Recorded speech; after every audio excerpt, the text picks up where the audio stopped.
nakaraang Sabado, June 9, 2007, ang inaakalang humuhupa ng apoy sa pagitan nina Ilmas at Rufa ay lalong lumiyab matapos ang isa na namang phone interview ng Star Talk sa turkong si Ilmas.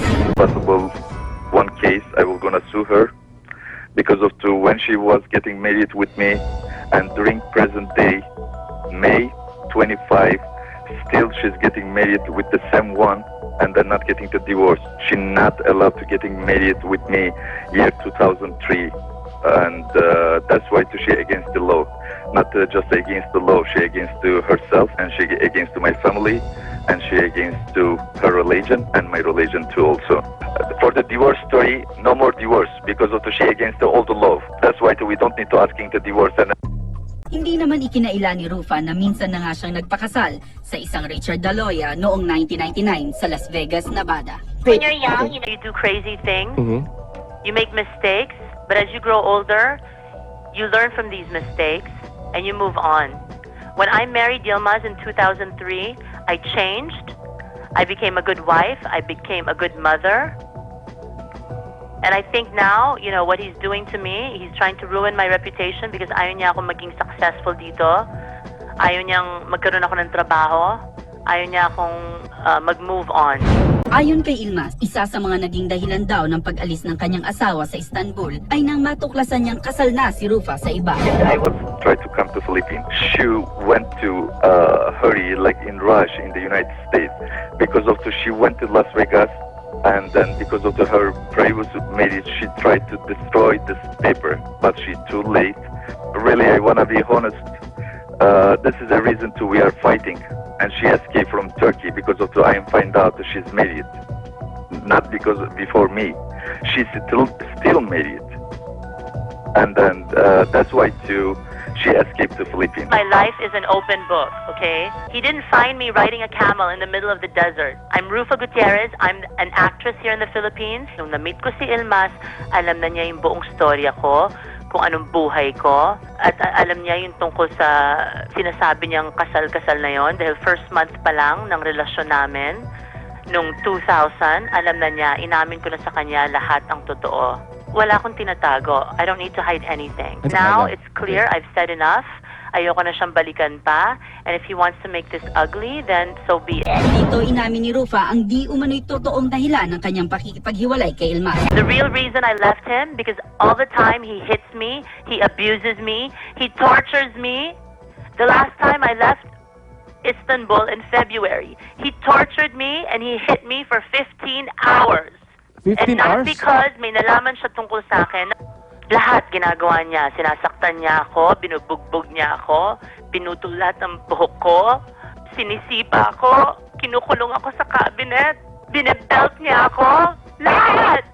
Siraulo lang siya. I'm sorry for me to say this, but it's too much. Every day he's like threatening me, he's threatening my mom, he's threatening my dad, and it's too much. So kung may mangyari sa akin, kung mamatay man ako, isa lang may gawa niyan, si Ilmas lang. Ayoko na siyang balikan pa kasi tuwing naalala ko yung mga ginawa niya sa akin, hindi ko masikmura.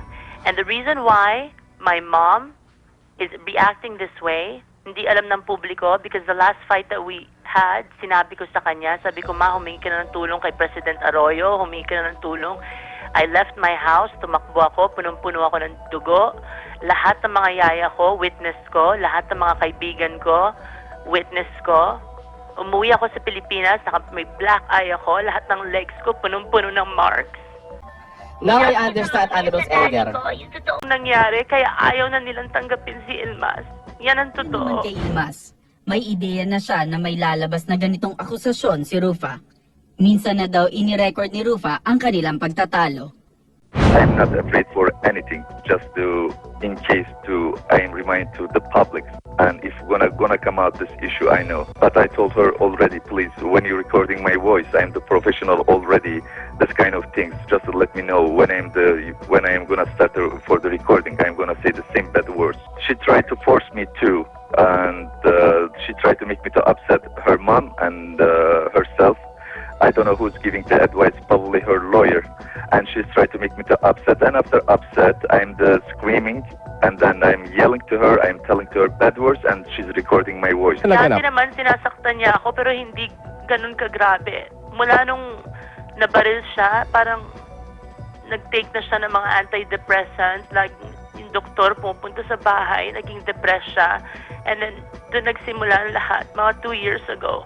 Araw-araw ibang one day he'll call me, he'll say bad things about me. Just last night, I was with friends, we had dinner sa bahay ni Governor Chavez Singson. Kasama yung mommy ko at daddy ko, kasama mga kaibigan ko, mga 20 kami. Tawag siya ng tawag, sino daw ang lalaking kasama ko, sino daw ang mga kasama. You know, I mean, I'm sick and tired of this and I just want to move on. When it comes to their children's custody, sinabi ni Ilmas na kukuhain niya ang mga bata kay Rufa. Regarding my children are United States citizen, not the Filipino citizen, Philippine citizens and not Turkish citizen.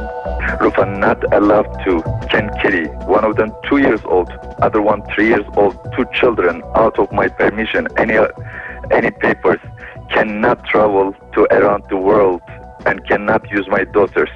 That's why I will as soon as possible I will going to United States Embassy, and also I'm gonna call in the States the lawyer, and then for the regarding kidnapping to my children. Hindi naman ako naglagay ng baril sa utak niya para ipadala yung mga bata sa akin. Kusang loob siyang pinadala niya yung mga bata sa akin. When I left in February, Istanbul, I left Istanbul alone. I left my kids with him, and after 10 days, he sent the kids with me. Si Ilmas naman, puro panakot lang yan eh. Okay. Araw-araw, sinestrete niya ako. Araw-araw, nananakot siya. But, everything that has to, regarding the custody of my kids, my lawyers will take care of that. Lubos namang ikinagalit ni Ilmas ang paglabas ng kanyang 2 anak sa ilang endorsements without his permission. Being the cover of the magazine, these companies have to ask me the permission. It's the law of so many countries, and I check already in the law in Philippines, and these companies have to ask me the permission to can use my children, and I don't have any idea about this. That means I will gonna sue them. Dito, napabayaan na rin daw ni Rufa ang kanyang mga anak. My mom not giving to any attention, and she's not home. She's partying she's going to every night different party, and coming home drunk. And then my 2 kids, they're alone next to the 2 yaya. I'm not trusting to anyone, and I believe nobody cannot be like one mom to take care of my kids. Hindi ako gabi-gabi lumalabas at gabi-gabing lasing. Hello, excuse me. No, the kids are gonna be with me because I took care of them. I'm supporting them. When I gave birth to Venice, he wasn't even there. And I'm the mom, and I can take care of my kids. He hasn't sent me 1 single penny since February. I don't need his money. I don't need anything from him. I can support my own kids. So, hindi niya kayang supportahan ng mga anak ko dahil hindi naman siya nagbibigay ng sustento. 4 na buwan na. Tinukoy namang muli ni Ilmas na si Annabel Rama nga ang sinasabi niyang materialistic relative ni Rufa at tinawag pa niya itong good seller. And regarding them for the materialist person, this person not just a materialist, also very good seller. And her name, Annabel Rama Gutierrez. First one, she's a very good seller. Very good seller. And the other things I would like to share with you now, this moment I'm speaking to all the truth because also I believe it's the end, like it's the finish now. He can say whatever he wants regarding my mom, but my mom was just protecting me, and my mom will never ever allow me to go back to him because nakita niya lahat ng mga pasa ko. Nagpakwento siya sa mga yaya ng mga anak ko, and the reason why na hindi pwede tumira yung mga anak ko sa kanya because they're not safe in Istanbul. With him, his reputation, his business, hindi sila safe kasama si Ilmas sa Istanbul. I don't know why she tried to show herself single. For who? I don't know. I will gonna find out for who she tried to show herself single. Lady Charmaine Gutierrez, whatever you deserve, God give it to you. I find it in the garbage, and I put you back in the garbage. But still, I'm not fine. I am not gonna stop. Whatever I gonna set, I am gonna follow my mind, and then your mom and you, and this is whoever, I don't know them name yet. I'm gonna find out. I was told you, each moment has a consequences. It's my words, not for you, just for you, for your mom. I don't want to speak to him anymore. Ang phone ko, pinapatay ko because he calls me 55 times a day. He stresses me out. Nagkaka-wrinkles na ako. Pumuputi ang buhok ko. He's psycho. So every time he calls the house, pinapapasa ko sa mga katulong. Rufal Gutierrez, next to the one person, last 3 months. And then when we are taking to one places, she's switching car, going to the next. She say, well, you're cheating on me 2 years ago, I can cheating on with you too. Outside. So, that's the whole story pala mga kachorpang at kamarites. So, nagtutrobak lang po tayo ha. So, that's all. Thanks for watching. Bye-bye. You know the drill.